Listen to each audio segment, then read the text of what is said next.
Hello and welcome to today's video. Today I will be covering Duolingo stock. It caught my attention recently after disastrous price action in 2025. Also, I wanted to check it out as I have used their product in the past during my Erasmus journey in Spain. And I was impressed with their app then, as it kept me hooked for constant learning of Spanish, especially when classical lectures did the opposite. If you are looking for a solid investment broker, I personally use Interactive Brokers. They have decent platform with great mobile app. Stocks, ETFs, options are just to name a few optionalities they offer, combined with low fees, of course. Use my link in the description of the video to earn up to $1,000 in their stock. Now disclaimer. Before we start, disclaimer, nothing here is a financial advice. I'm just one person with a microphone. Always do your own research.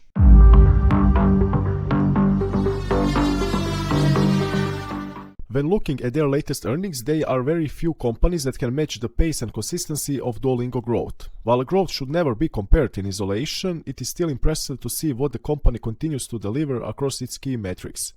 Daily active users grew 36% year over year to 50 million, while monthly active users increased 20% to 135.3 million. At the same time, conversion to paid subscribers accelerated, with paid users rising 34% year over year to 11.5 million. On the financial side, Duolingo reported 271.7 million in revenue, representing 41% of the growth, while total bookings reached 281.9 million, up 33% year over year. Profitability also improved meaningfully, with net income of 292.2 million compared to 23.4 million in the prior year. Following that, management provided forward guidance pointing to continued strong growth. Bookings are expected to increase by more than 30% year over year, while revenue is guided to grow more than 35%. Adjusted EBITDA is projected to rise just under 30%, reflecting ongoing investment alongside expanding profitability. For the full year, gross margin is expected to decline by approximately 80 basis points, primarily due to continued investments in product and growth initiatives. Management also guided to 1% increase in share count in 2025 based on Q3 quarter-end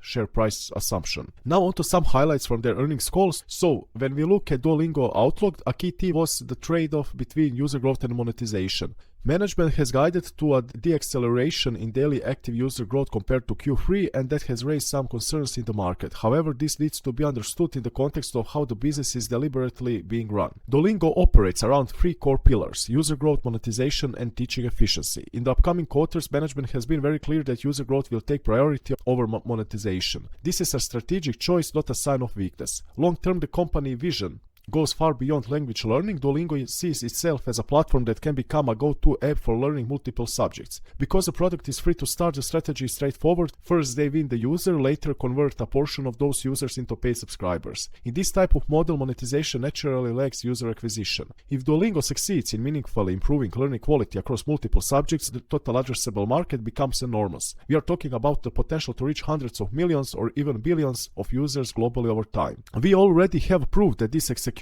model works. The chess course is the fastest growing course Duolingo has ever launched. It onboarded millions of users within just a few months, and from initial idea to full launch took roughly 9 months. That speaks to very strong product execution and speed. Importantly, this user-first approach is not new. Over the past 3 years, Duolingo grew users by roughly 55% per year on average, while bookings grew around 45%. This happened while making similar trade-offs, which supports management's confidence in continuing down the path. On the topic of AI and competition from tools like ChatGPT, management is not concerned about replacement risk. Learning a language is a multi-year process, and the real challenge is not access to information but long-term engagement and habit formation. This is an area where Duolingo has built a clear advantage. We can also see momentum on the monetization side. Duolingo Max now represents about 9% of total subscribers, and Max bookings doubled year over year in Q3. That indicates strong adoption of premium offerings once users are engaged. Geographically, expansion remains another growth lever. China is growing rapidly, even though it still represents only about 5 to 6% of the overall business today. Finally, Duolingo is increasingly bridging the gap between learning and real-world utility. Users can now add language scores directly to their LinkedIn profiles, and the Duolingo English test is accepted by more than 6,000 educational institutions worldwide. Taken together, this paints the picture of a company that is intentionally prioritizing scale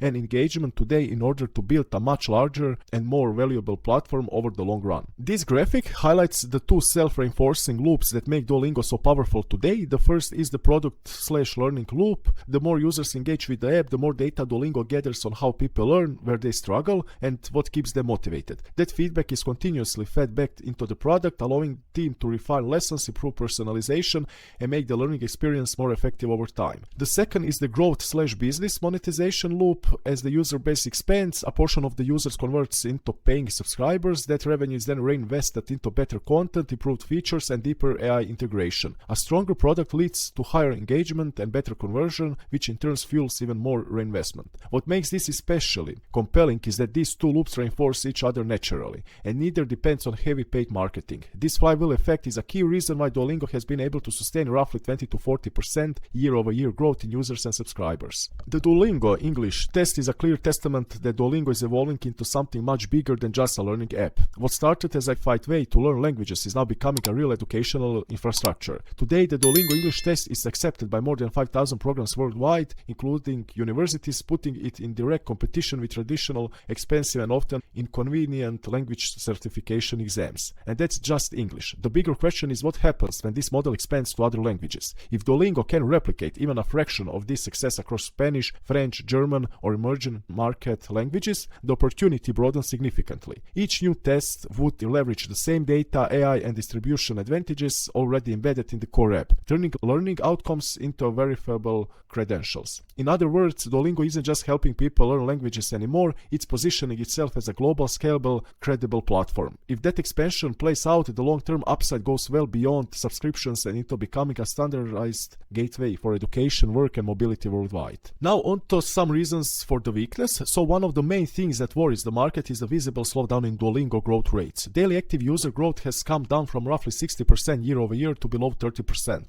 And while that the deceleration is real, it needs to be put into proper context. As the user base scales, maintaining the same percentage growth becomes mathematically harder. Larger numbers naturally lead to slower growth rates, even if the absolute number of the new users being added remains strong. In other words, a slowdown in percentage terms doesn't automatically mean that the business is weakening. What the market is really waiting for now is stabilization, clear signs that growth is settling into a durable, repeatable range. Once investors gain confidence that user growth has found a new normal, sentiment can then reset and momentum has room to build again. Other big reason for the weakness is that the argument that AI tools and instant translation will kill the desire to learn languages is one I strongly or honestly disagree with. A useful comparison is chess. Computers have been better than humans for decades, yet people still learn chess, study openings, and compete at every level, myself included. The presence of a superior machine didn't remove human interest, it actually deepened it. Mastery, improvement, and personal satisfaction still matter. Languages work the same way. From real-life experience, when you are traveling with friends and one person can actually speak the local language, that person immediately stands out. People are impressed. Language ability creates connection, confidence, and credibility in a way no translation app can replicate in real time. In that sense, language skills function almost like a social signal. Just as driving a nice car says something about you, speaking another language does too. It signals curiosity, effort, intelligence, and cultural awareness.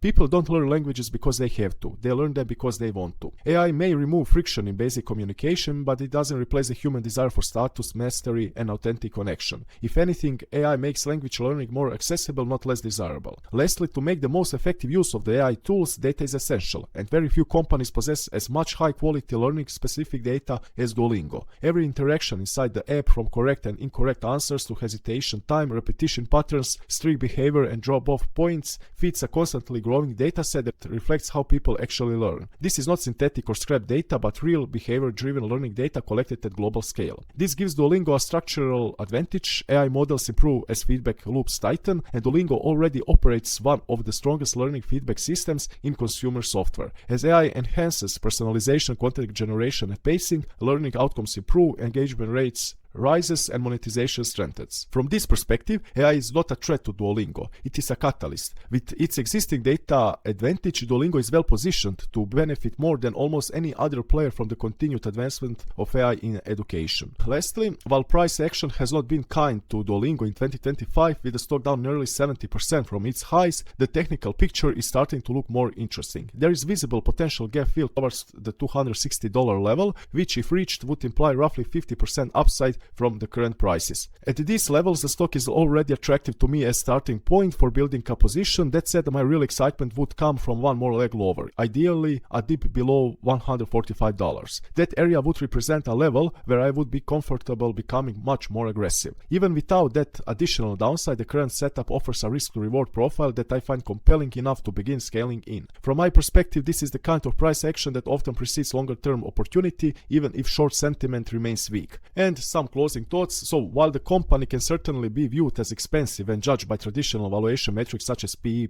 ratio or price to sales ratio, especially compared with the types of businesses I usually include in my portfolio, that framework misses an important part of the story for Duolingo. What Duolingo offers instead is growth potential, and markets tend to assign a premium to companies that are still compounding at high rates. From that perspective, I see the current price action less as a warning sign and more as a potential opportunity. Management has also been clear that they plan to invest aggressively in the coming quarters. The market reacted negatively to this guidance, as heavier investment will put pressure on margins in the near term. When you combine that with visible slowdown in growth rates, you get a setup that is almost tailor-made for weak price performance, particularly in 2025. For the long-term oriented investors, this kind of environment is often where the best opportunities begin to form. Okay, this is it for today's video. If you want the full written dive on this topic, check my Substack. Also, for more daily insights and market updates, check my X account. And for more educational content, for example like options, you can check my website. Like, subscribe as a sign of support, and see you in the next video. Bye.